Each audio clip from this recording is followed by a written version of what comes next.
Olá, que a paz e a graça do nosso Deus esteja sobre você e sobre a tua família. Quero te convidar nesta jornada para que possamos ler a Bíblia Sagrada completa durante 6 meses, todos os dias. Conto com você. Vamos orar? Querido Deus, lhe agradecemos por esta oportunidade e lhe pedimos que o teu Espírito da sabedoria nos dê entendimento, em nome de Jesus. Marcos, capítulo 11. A entrada triunfal de Jesus em Jerusalém. Quando se aproximavam de Jerusalém, de Betfagé e Betânia, junto ao Monte das Oliveiras, enviou Jesus 2 dos seus discípulos e disse-lhes: Ide à aldeia que aí está diante de vós, e logo ao entrar achareis preso um jumentinho, o qual ainda ninguém montou. Desprendei-o e trazei-o. Se alguém vos perguntar: por que fazeis isso? Respondei: o Senhor precisa dele e logo o mandará de volta para aqui. Então foram e acharam o jumentinho preso junto ao portão, do lado de fora, na rua, e o desprenderam. Alguns dos que ali estavam reclamaram: que fazeis soltando o jumentinho? Eles, porém, responderam conforme as instruções de Jesus. Então os deixaram ir. Levaram o jumentinho sobre o qual puseram as suas vestes, e Jesus o montou.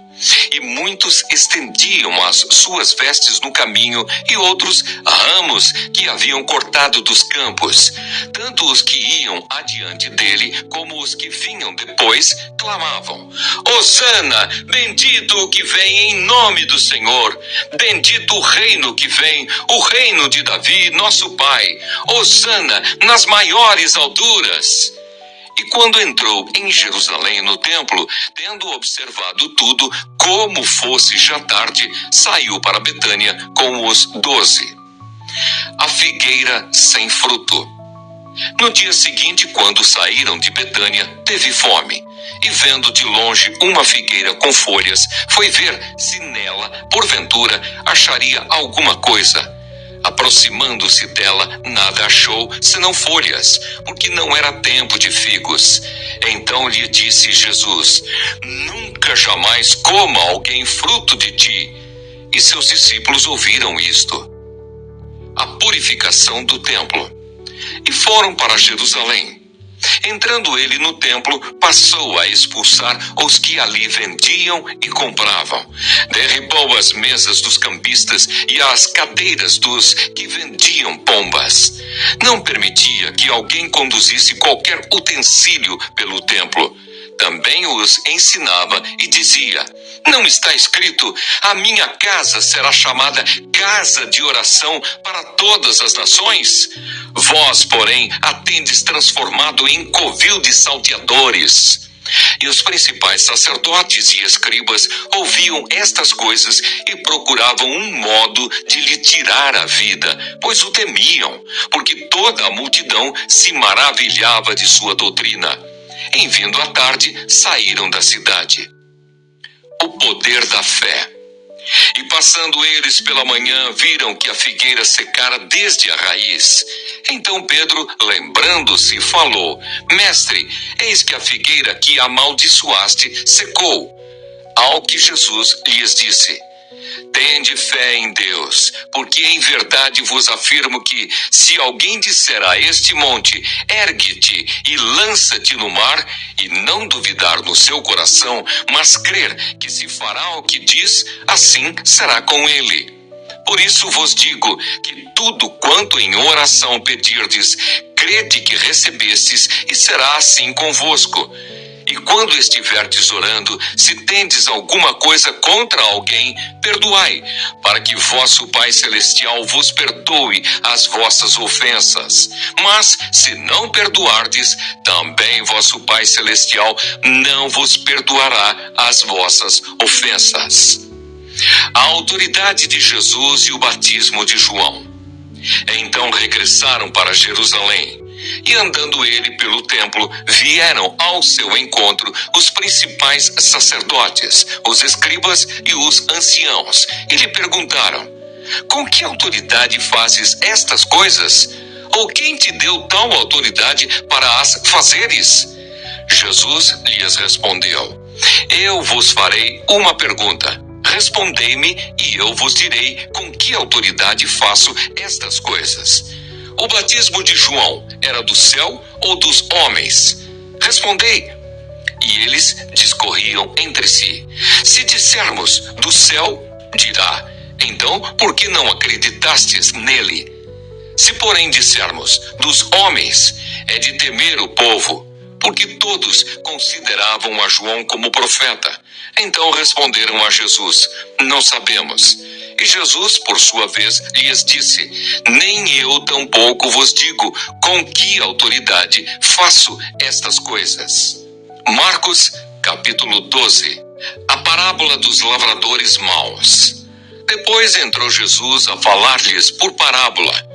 Um homem plantou uma vinha, cercou-a de uma sebe, construiu um lagar, edificou uma torre, arrendou-a a uns lavradores e ausentou-se do país. No tempo da colheita, enviou um servo aos lavradores para que recebesse deles dos frutos da vinha. Eles, porém, o agarraram, espancaram e o despacharam vazio. De novo lhes enviou outro servo e eles o esbordoaram na cabeça e o insultaram. Ainda outro lhes mandou e a este mataram. Muitos outros lhes enviou, dos quais espancaram uns e mataram outros. Restava-lhe ainda um, seu filho amado. A este lhes enviou por fim, dizendo: respeitarão a meu filho. Mas os tais lavradores disseram entre si: esse é o herdeiro, ora, vamos, matemo-lo, e a herança será nossa. E agarrando-o, mataram-no e o atiraram para fora da vinha. Que fará, pois, o dono da vinha? Virá, exterminará aqueles lavradores e passará a vinha a outros. Ainda não lestes esta escritura? A pedra que os construtores rejeitaram, essa veio a ser a principal pedra angular. Isto procede do Senhor e é maravilhoso aos nossos olhos. E procuravam prendê-lo, mas temiam o povo, porque compreenderam que contra eles proferira esta parábola. Então, desistindo, retiraram-se. A questão do tributo. E enviaram-lhe alguns dos fariseus e dos herodianos, para que o apanhassem em alguma palavra. Chegando, disseram-lhe: mestre, sabemos que és verdadeiro e não te importas com quem quer que seja, porque não olhas a aparência dos homens. Antes, segundo a verdade, ensinas o caminho de Deus. É lícito pagar tributo a César ou não? Devemos ou não devemos pagar? Mas Jesus, percebendo-lhes a hipocrisia, respondeu: por que me experimentais? Trazei-me um denário para que eu o veja. E eles lhe o trouxeram. Perguntou-lhes: de quem é esta efígie e inscrição? Responderam: de César. Disse-lhes então Jesus: dai a César o que é de César, e a Deus o que é de Deus. E muitos se admiraram dele. Os saduceus e a ressurreição. Então os saduceus, que dizem não haver ressurreição, aproximaram-se dele e lhe perguntaram, dizendo: mestre, Moisés nos deixou escrito que, se morrer o irmão de alguém e deixar mulher sem filhos, seu irmão a tome como esposa e suscite descendência a seu irmão. Ora, havia 7 irmãos. O primeiro casou e morreu sem deixar descendência. O segundo desposou a viúva e morreu, também sem deixar descendência. E o terceiro da mesma forma, e assim os 7 não deixaram descendência. Por fim, depois de todos, morreu também a mulher. Na ressurreição, quando eles ressuscitarem, de qual deles será ela a esposa? Porque os 7 a desposaram. Respondeu-lhes Jesus: não provém o vosso erro de não conhecerdes as Escrituras, nem o poder de Deus? Pois quando ressuscitarem de entre os mortos, nem casarão, nem se darão em casamento. Porém, são como os anjos nos céus.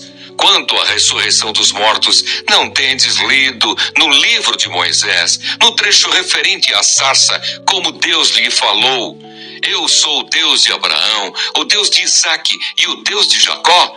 Ora, ele não é Deus de mortos, e sim de vivos. Laborais em grande erro. O grande mandamento.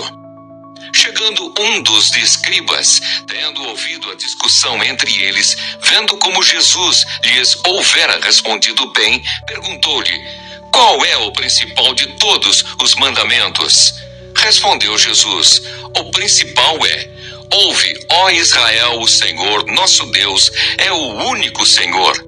Amarás, pois, o Senhor teu Deus de todo o teu coração, de toda a tua alma, de todo o teu entendimento e de toda a tua força.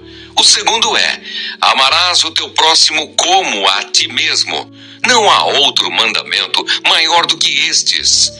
Disse-lhe o escriba: muito bem, mestre, e com verdade disseste que ele é o único, e não há outro senão ele, e que amar a Deus de todo o coração, e de todo o entendimento, e de toda a força, e amar ao próximo como a si mesmo, excede a todos os holocaustos e sacrifícios.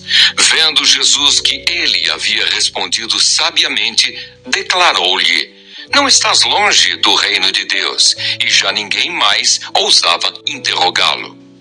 O Cristo, filho de Davi. Jesus, ensinando no templo, perguntou: como dizem os escribas que o Cristo é filho de Davi? O próprio Davi falou pelo Espírito Santo. Disse o Senhor ao meu Senhor: assenta-te à minha direita, até que eu ponha os teus inimigos debaixo dos teus pés. O mesmo Davi chama-lhe Senhor. Como, pois, é ele seu filho? E a grande multidão o ouvia com prazer. Jesus censura os escribas.